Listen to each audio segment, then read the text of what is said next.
એ આવી જાવ ઇસ્કોન ના ગાંઠિયા ખાવા. અરે અહીંયા જબરદસ્ત ગાંઠિયા મળે છે, તમને તો ખબર જ હશે. ઘણી બધી જગ્યાએ આમની બ્રાન્ચ આવેલી છે, એમાંથી આપણે આવી ગયા છે ગેલોપ્સ માં.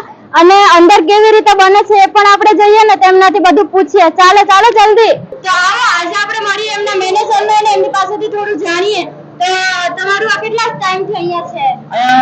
8 થી 9 વર્ષથી છે પ્લાઝામાં ઇસ્કોન ગાંઠિયા અમારું. ગુજરાતમાં અમારી 14 બ્રાન્ચ આવેલી છે. ઓલ ગુજરાતમાં તમારી બ્રાન્ચ આવેલી છે. કયા તેલમાં ને કેવી રીતે બને છે એ જણાવો ને, અને કઈ વસ્તુ છે તમારે ત્યાં? સિંગ તેલમાં બનાવીએ છીએ ગાંઠિયા ફાફડા, કપાસિયામાં બનાવીએ છીએ. ગ્રાહકને ચોઈસ પ્રમાણે અમે ગ્રાહક કોઈ સિંગ તેલમાં કે સિંગ તેલમાં બનાવીએ. અચ્છા, કસ્ટમર કે એવી રીતે તમે બનાવો છો? ગાંઠિયા ફાફડા અમારા સ્પેશિયલી ગાંઠિયા અને ફાફડા, ਫਿਰ ખમણ છે, ભજીયા છે, ચા છે અમારી સ્પેશિયલ ચા છે. એવી ટાઈમ ક્રાઉડ હોય રહે અહીંયા. ક્રાઉડ ઈ તો અત્યારે તમને જોવા મળી ગયું. અમે વારંવાર આવતા હોય એટલે જોતા હોઈએ છે. અને સાંભાર ને ચટણી ને અનલિમિટેડ આપો છો, મેં એવું જોયું છે અને સાંભળ્યું છે. નહીં અનલિમિટેડ જેટલું જોઈએ અહીંયા મૂકેલું છે.